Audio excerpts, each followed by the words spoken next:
नवरात्रि समाप्त होने पर नारियल और जौ अन्य सामग्री का क्या करना चाहिए। जय माता दी दोस्तों, आपका स्वागत है। दोस्तों, नवरात्रि के पहले दिन कलश स्थापना की जाती है और इस दौरान नारियल, श्रृंगार का सामान आदि 9 दिनों तक पूजा में रखा जाता है। साथ ही जौ भी बोए जाते हैं, लेकिन बाद में इनका क्या करना चाहिए, इसके बारे में कम ही लोग जानते हैं। हिंदू धर्म में नवरात्रि का त्यौहार बहुत ही धूमधाम और भक्तिभाव के साथ मनाया जाता है। नवरात्रि की शुरुआत में कलश स्थापना की जाती है, जिसमें कलश में जल, आम के पत्ते, चावल, श्रृंगार का सामान पूजा में रखा जाता है। साथ ही जौ भी बोए जाते हैं, जो कि अंतिम दिन तक हो जाते हैं। लेकिन क्या आप जानते हैं कि नवरात्र समाप्त होने के बाद इन सभी चीज़ों का क्या करना चाहिए।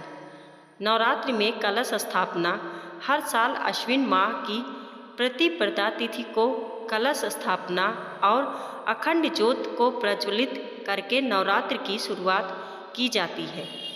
नवरात्र के 9 दिनों के बाद दशमी तिथि को कलश को विसर्जित किया जाता है। कलश विसर्जन के समय कुछ खास बातों का ध्यान रखना चाहिए। चलिए जानते हैं। 1. कलश का नारियल। सबसे पहले कलश पर रखे नारियल को उठाएं। इसे आप नदी में प्रवाहित कर सकती हैं या कन्या पूजन के दौरान कन्याओं में बांट सकती हैं और परिवार के सदस्यों को भी नारियल का प्रसाद दे सकती हैं। 2. मंदिर में रखे नारियल। इसके अलावा नौ दुर्गा के पूजा के बाद नारियल को लाल कपड़े में बांधकर पूजा स्थान पर रख सकते हैं। धार्मिक मान्यता है कि ऐसा करने से माँ दुर्गा प्रसन्न होती हैं और साल भर अपनी कृपा बनाए रखती हैं। 3. चावल को जल में प्रवाहित कर दें। नवरात्र के बाद कलश हटाते समय उसके नीचे रखे चावल और पूजा सामग्री को नदी में प्रवाहित कर सकते हैं।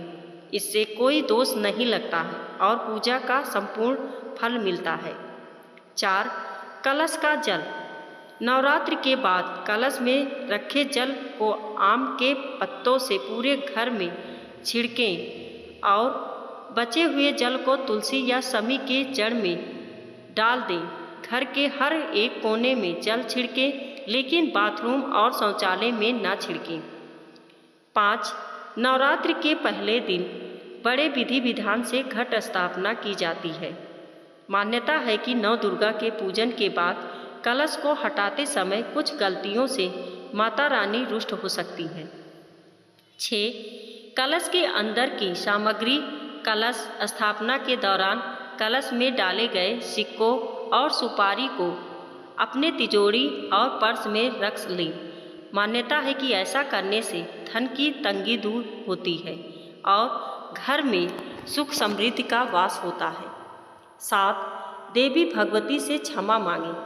कलश हटाने से पहले माँ दुर्गा की विधि विधान से पूजा करें। इसके बाद पूजा में जाने अनजाने से हुई गलती की माफ़ी मांगें। फिर कलश के जल को घर में छिड़कना शुरू करें। 8. कलश पर बांधे कलावे को हाथों में बांधें। नवरात्रि के बाद कलश हटाते समय कलश पर बांधे कलावे को खोलकर हाथों में बांध लें। ऐसा करने से देवी भगवती प्रसन्न होती हैं और भक्तों पर हमेशा मेहरबान रहती हैं। 9. कन्या पूजन के बाद हटाए कलश। विसर्जित करने से पहले कन्या पूजन जरूर कर लें। नवरात्रि का व्रत कन्या पूजन के बिना अधूरा माना जाता है, इसीलिए कन्या पूजन के बाद ही कलश उठाना चाहिए। 10. जौ।